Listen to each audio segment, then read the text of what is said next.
So habang hindi pa natatapos ang NBA Finals sa pagitan ng Boston Celtics at Dallas Mavericks, sa ngayon nga ay kasalukuyan ng todong pag-iensayo ng two-time MVP na si Stephen Curry at si Jonathan Kuminga para sa paghahanda next season.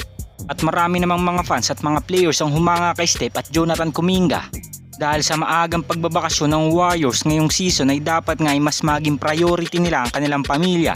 Ngunit ibahin nga natin si Kuminga at Stephen Curry dahil gigil na gigil nga ito sa kanilang mga ensayo at mas napakalaki na nga rin ang in-improve ni JK ngayong off-season na kung saan para nga itong nagmamala Kyrie Irving sa kanyang mga crossover. At habang ang two-time MVP ay kasama naman niyang nag-ensayo si Kent Bazemore at sa naging practice game pa nga nila ay nakapukol pa si Steph ng clutch 3-pointer at muli nga niyang ginawa ang kanyang night-night celebration sa harap mismo ng kanyang former teammate. Well, sa maagang paghahanda ngayon ni Steph at Jonathan Kuminga ngayong off-season, magandang balita nga ito sa Dubs dahil ang ibig sabihin nga lang nito ay gutom pa ang Warriors na manalo ng kampyonato. Habang maaga pa nga ay sinasamantala na nga ni Steph ang pagkakataong makapag-ensayo upang mas mahigitan nga nila ang mga batang players ngayon dahil ngayong kasalukuyan sa postseason. Halos generation na nila Luka Doncic, SGA at Anthony Edwards na nangunguna ngayon sa playoffs. At nakita naman natin na isa-isa nga nilang nilaglag ang mga bigating team sa Western Conference.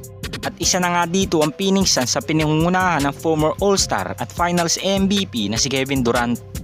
At marami ring mga fans na nagtitiwala ngayon kay Jonathan Kuminga sa darating na season dahil ayon nga mismo sa kanyang former teammate ni si Juan Toscano Anderson, mas magiging better player na nga daw si Jonathan Kuminga ngayon dahil sa season ito ay napakalaki na nga kagad ng kanyang improvement at nagsilbing number 2 option nga kagad siya kay Steph nitong regular season at ang batang player na ito ang kumayod para kay Klay Thompson at Andrew Wiggins. Dahil ang dalawang veteran players nga na ito ay unti-unti nang nagde-decline ng kanilang performance. Kaya naman nag-take advantage na kagad si Jonathan Kuminga. Kaya naman pumalo this season ng 16.1 points, 4.8 rebounds at 2.2 assists per game ang kanya nagiging contribution ngayong regular season. At posible pa nga itong tumaas dahil siguradong bibigyan na nga ito ng sapat na playing time ni Steve Kerr dahil nandun na nga ang potensyal ng batang player na ito at napatunayan na nga rin niya sa kanilang team na kayang tulungan ng kanilang mga veteran players mapa-opensa man or depensa. Ganun pa man sa magandang balitang pag-iensayo na nila Steph at Jonathan Kuminga.